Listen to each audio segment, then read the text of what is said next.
What was that called? Honey? Honey. Hello, honey. Hello, honey. Okay, yes. In Pleasant... First try.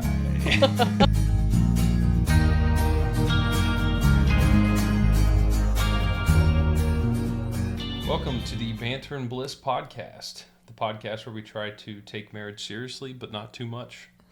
I'm Scott. And I'm Sarah. And we are tired. I mean, we are the suitors. We are very tired. And we are married. Each podcast, we try to talk about what we are doing to put our spouse's needs before our own while having fun. Absolutely. So each week we start with our date night review. It's Tuesday, and for the last almost 10 years in April, Sarah and I have gone on a date every single week. Yeah, so... well, with the exception, there are times we've been sick or something has come up where we have to do it at home. But yes, we have done a date night. Yeah, right. We've spent dedicated time dating each other. Yes. Yeah. So what did we do this week? We had a lot of food. I don't know if the camera can see that far down, but I am stuffed. That's part of it. We're kind of in a food coma right now, honestly. Yes. It was another rainy, gloomy date night. I mean, when was the last time we saw the sun? Like 5 weeks ago or something? Something like that. Which one, Zion or Ford? Oh, my word.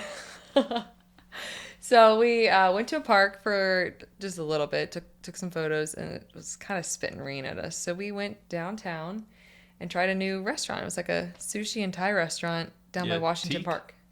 That was called Teak? Oh, I don't remember. Yeah, I think Teak. I don't remember what it's called. Thai and sushi. Yeah. Oh, it was so good. It was good. And then we promptly left the food sitting on the table in the little carry-out bags. I know. Sarah's only mentioned it 13 times. I know. It was my job. It was my job to carry it out. And I just left it. Personally, I'm not that upset about it. Oh, my word. I was so excited to have that for, like, lunch tomorrow. Yeah, I know. Sarah's a stay-at-home mom. And so, speaking from experience as just the singular days that I sometimes have to stay home with the kids, you need things to look forward to throughout the course of the day. A little extra Thai food from the night before that was delicious. Some leftovers that you were going to heat up definitely it was so sad. So we tried a new Thai restaurant, and then we went to a new ice cream restaurant. Yes, in Pleasant Ridge. Is that what they're called? Restaurants? Creamery? I don't know. Ice cream parlor? Ice cream. There you go. Ice cream store? I don't know. Yeah, right. It was very good. What was it called? It was called Honey Hole. Honey. Whoa. Honey. Wait, I don't know what it... No, honey. Honey pot. No. Guys, we are not doing... What was that called? Honey. Honey. Hello, honey. Hello, honey. Okay, yes. In Pleasant... First try. In Pleasant Ridge. There's one downtown, one in, I think, Madisonville maybe, and another in... That's right. Kentucky somewhere. I don't know. But we wanted to try it. And it was good. It was really pretty good. They had these, like, rolled cakes, too. So yeah. Not only did I get 2 scoops of ice cream, but I also got a piece of rolled cake. And Sarah ate some of it, too. I had a scoop of ice cream. We were, like... I'm so stuffed. I can't wait to go, like, lay down. I know. Seriously. Welcome. All right, love languages this week. So, just a quick recap. Our love languages are physical touch and gift giving. And mine are quality time and acts of service. Right. So this week, around Christmas time, I kind of was kicking around the idea of putting a new mouse, like computer mouse, on my list of like would likes or whatever. And here's the thing, like I pretty much buy whatever I want. And that, not to sound arrogant, I just basically mean like as the father, adult man sort of like persona, if you need something, you just typically buy it. You grow up, you don't wait for your birthday to get something that you want or need or whatever. Which maybe I should do a better job of. But I typically, if I want something or need something, I'll just pick it up. So Christmas time, I wanted to update my computer mouse. I've had the same one for about 5 years, and it's a great mouse, but it's starting to kind of like, like not connect as well as the Bluetooth. Yeah, as he's editing the podcast, he's like, "This mouse!" I know, I'm like complaining about the mouse. So anyways, I didn't even tell you this. And I didn't even show you the one that I wanted. No. But this week, Sarah walked up to me and handed me a Amazon box or whatever, and I opened it up. And she had got me the exact mouse that I was about to put on my list. It was a God thing because I had different ones in the cart, and then I'd go read the reviews. I'm like, and so ended up with this one, and it just happened to be the one that you wanted. Same color I wanted and everything. Are you serious? Yeah. Oh my goodness! I was like, white seemed boring. I don't know. Gray. Well, I've got that exact same mouse as a slate gray. Yeah. So I wanted to mix it up and get the black one. And sure enough, she nailed it. Well done. You spoke my love language. There you go. Well done. Well, for me, it was quite a rough week this week. Sayla got a stomach bug, followed by Flynn getting a stomach bug, and then they passed it to me. I never threw up, thankfully. I drank the grape juice in time. But there was one night, so I was very weak. I hadn't eaten. My stomach was just churning. I thought maybe I was going to throw up. And that night, Sayla exploded with diarrhea in her crib. It was fun. And then we got her all cleaned up. Scott went down and sat with her in the tub and cleaned her up so that I could strip the bed. And we got her all situated, and then she threw up. And so then I had to strip the bed again. So Scott was just there helping me. I'm almost about to pass out because I'm trying to do all this stuff. Now, mind you, he had to work the next day, right? Or which day was it? No, you had to take all the kids to Upward and stuff. Yeah. So normally when stuff's going on during the night, I just kind of take care of it because I know he has to work.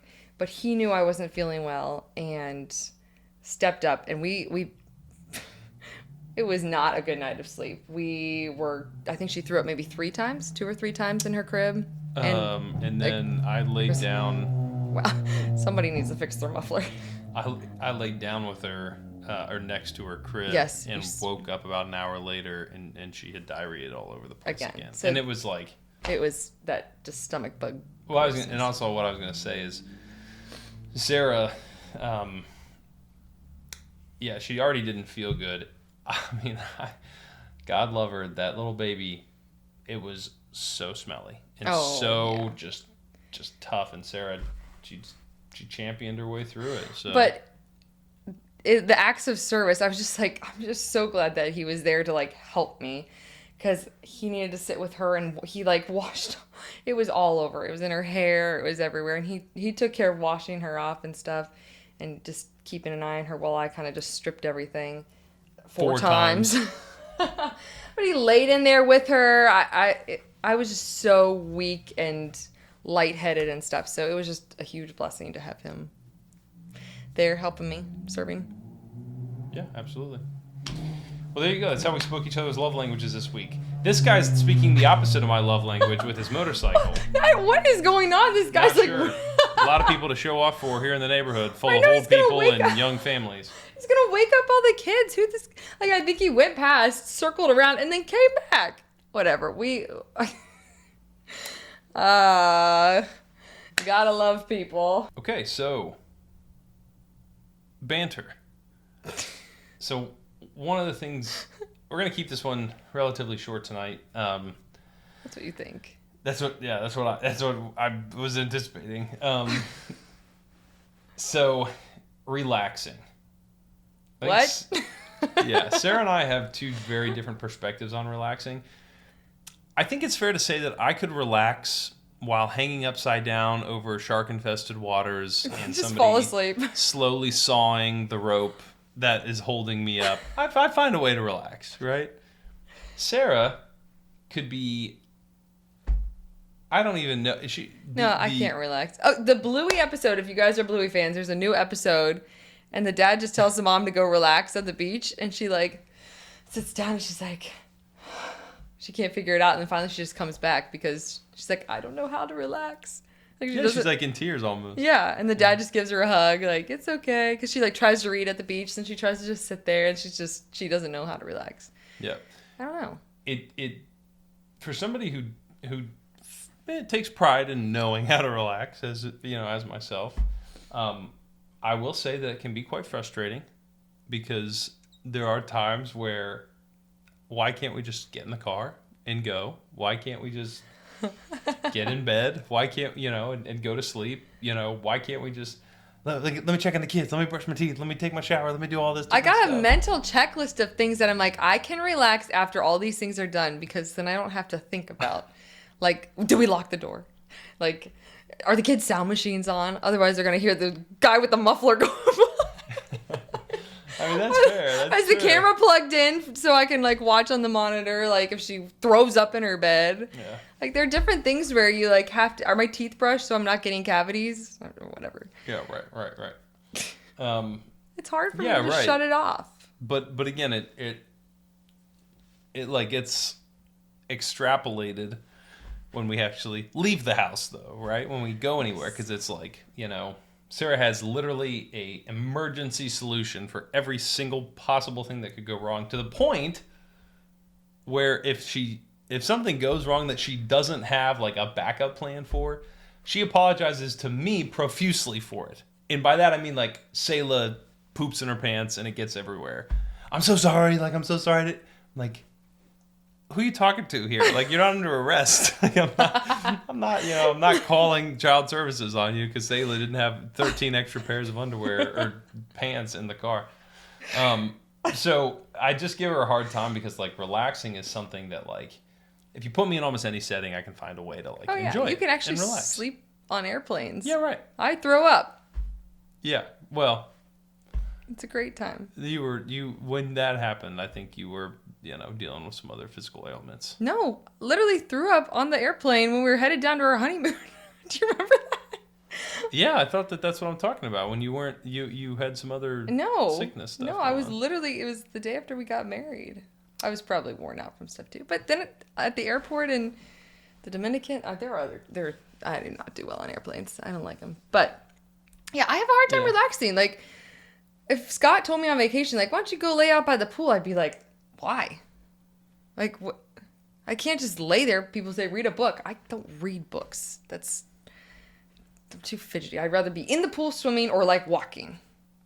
Which is so funny because, like, I feel like I'm the one who has to be doing stuff. At home, she'll be like, I'm just going to go outside just to exist outside. I'm like, that sounds terrible. Like, give me a football. Give me a basketball. It's gold. I like to have something to do out there, but I have to, like, usually watch the kids while I'm out there. So it's hard to just sit there. We had this conversation, though, also when we were dating. When it was like, we were dating, so it was like, why don't we just go for, a walk? And I'm like, I like walks. I do like walks. I like walks now that you've, brainwashed me to like them.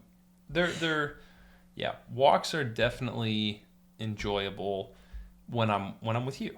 Thanks. Right? I don't want to just, like, be outside if I can be inside watching TV. I don't want to just, like, go outside. Plug your ears, don't listen. Going outside just to look at outside as opposed to, like, all the things that you can look at inside. No, I mean, you can, like, put your feet on the ground. It's good for you. It's good for your body to be outside. Grounding. Yeah, I got the memo. Thanks. All right, so that's a little bit about the difference that we have in relaxing. Would you like to talk about the baby monitors? Plural, by the way, plural. Okay, we've gone through lots of baby monitors. I have to have them. I'd like to be able to know what our babies are doing, and I just feel better. I know it's probably technically not safe because of all the EMFs or whatever's going on, but whatever. Yeah, the PRFs get you all the time. I just like to be able to, like, keep an eye on them and hear them and stuff. Or, like, when they're up here and I'm outside grounding, I can hold the monitor. Okay. Sure they're okay. Right. Anyways. It's fine to have one. So, I have broken so many of them. It's always the antenna? Antenna. The thing? The antenna. Yeah. It always snaps off, but this one has lasted. She's almost 17 months old. And this one... Yeah, it's quite an accomplishment that we haven't gone through 3 of them with this child. You're right. The problem isn't the monitor, although... It's user error. I will say that I think there's a natural loss of vision for a human being. Mine has been rapidly escalated or accelerated. Listen, rather. at night I turn it down to the lowest like setting. I know it's still like blue light or something, I'm sure. And I try and tip it away from. We're not even using lighting. This is just the monitor that's causing this level of brightness in the room right now. Yeah, the lowest level of setting is basically still like blinding you. Listen, it has bothered me more and more like this time around than ever before. I'm like, oh my gosh, it's like so bright, and it's even down on the lowest like brightness setting. But I know I just said the lowest setting is still. I know, but like usually it didn't bother me. Eye melting. Anyways, sorry, we're distracting ourselves from the point. Here's the point: she has broken 14 of them. I don't know. We probably have had like 8 or 9 of them actually. Legitimately, and here's the legitimately. Thing. But this is the best one that we've had, so it's the good brand. Motorola. They're like $165. Scott, usually mom is like, hey, what can we get you for this? Do you realize that big... that is like $1,400 worth of baby monitors? No, listen, we haven't bought all of them because whenever we have a baby, mom always is like, what can I get you guys that's like a bigger thing? And I always say a monitor. She has bought, I think, 4 monitors for us. Good grief. Yeah, they're the person who invents a baby monitor that is baby proof, that a baby can't break, is going to make $1 trillion. It also helps because now we have a rug around our bed, because before it would fall off because the kids would knock it off and it would hit the hardwood and just like, but now when it falls off, it just hits the rug. So yeah, except for 2 seconds ago when you almost smashed it. That's true. You tripped over it for the 3rd time. I did. So the reason we're bantering about this wasn't even in the script for tonight, and I ran over to fix something on one of the cameras. Yeah, and then she just the Evan monitor. McPherson did across the room. Oh, okay. my goodness. All right. Baby monitors. Invest in a sturdy one.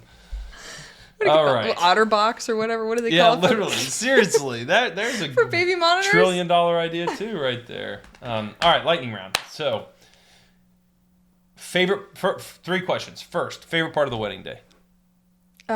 Day? Yes, day.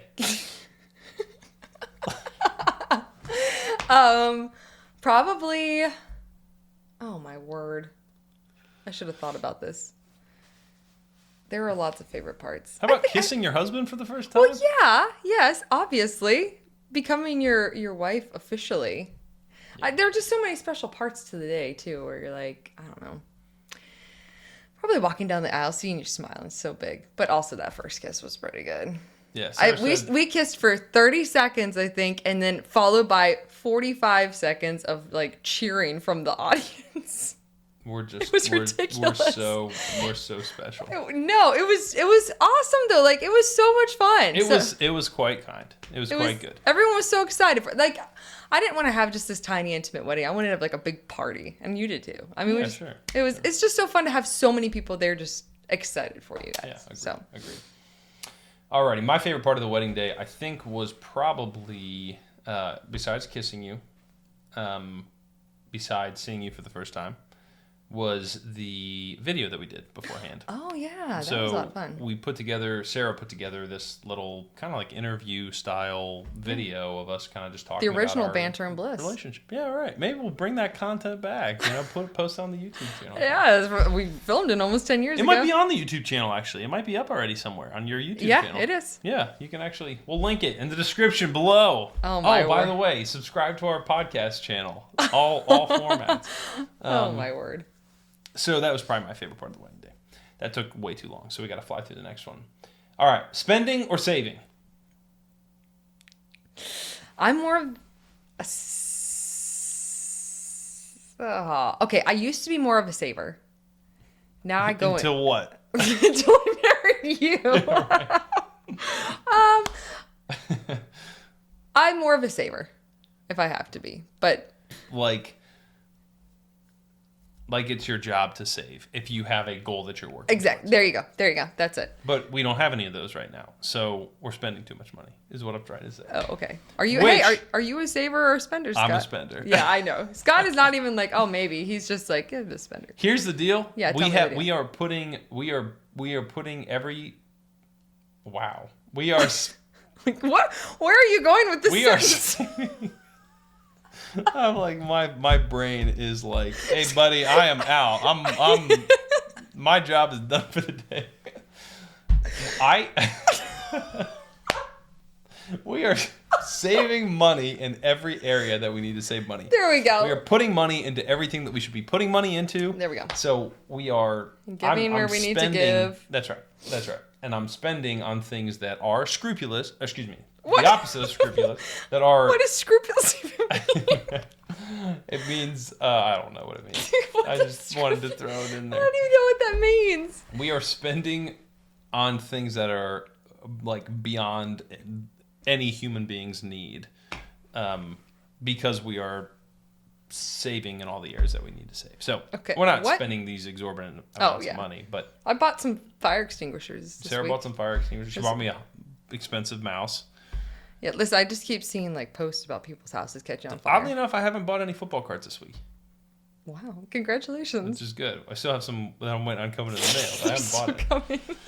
Alrighty, deep conversations in the morning or in the evening? Evening. When would you rather have those like long, deep conversations? Evening, because the kids are asleep. Okay, we have a chair. We usually have a chair. We have a chair in our room.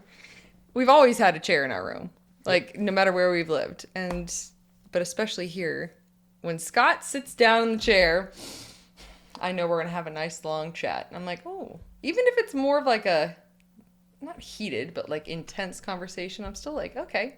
Because if he's in bed, I know there's like about a 75% chance he's going to fall asleep before the conversation is over. I'm surprised that the ratio is that low. But when the chair is there and he is sitting in the chair, then I know we're going to have a conversation. Man, I just remember that we left that Thai food sitting on the table. Yeah. I'm like really salty about the Thai food. I'm sorry. I just literally... You're like, just envisioning us eating having a long chat, me sitting in the chair, you just... We're just going to have to go back next week. We'll see. I'm sorry. I don't love Thai food, but Sarah made a good point. She was like, I can't do spicy food. Maybe we'll talk about this next week. I can't do spicy food because it makes me sweat. And I don't want to sit there asking for paper towel after paper towel. So I got a 0 spice on my Thai food. And he's like, that was kind of bland. That food was a little bland. Sarah's like, yeah, everything's bland when it has no spice in it. So, yeah, okay, you're right.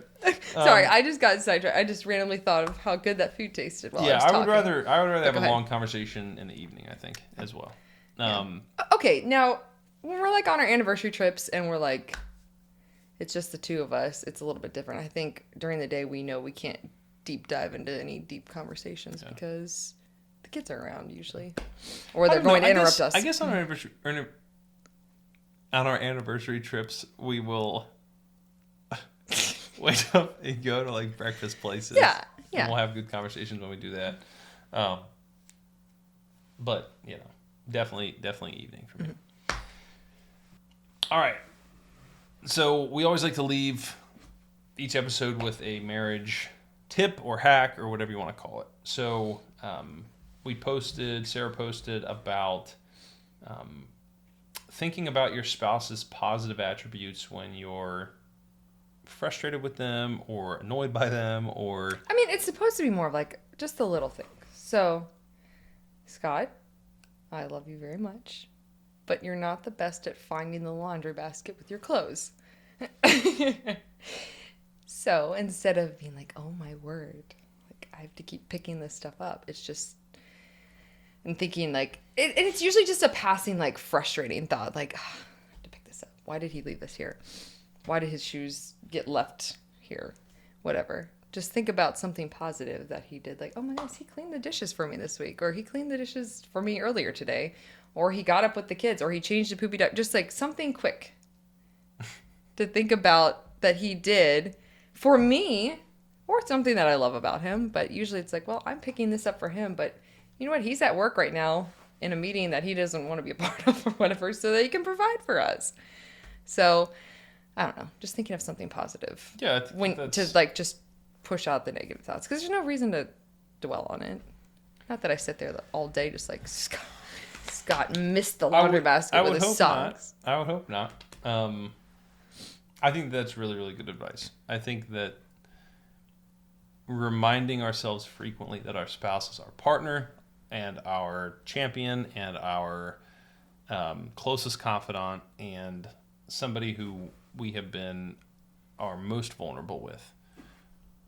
When you see something about them that frustrates you, it's very easy to, in the moment, I think, be really frustrated about it and really like think these really negative thoughts about like every time he leaves his closer. But the presence of mind to be able to stop and be like, okay, one, why am I actually frustrated about this? Probably because I've been cleaning up the little kids' stuff all day long. That's true. And I've got a husband who's fully capable of cleaning up his own messes, but here I am cleaning those up.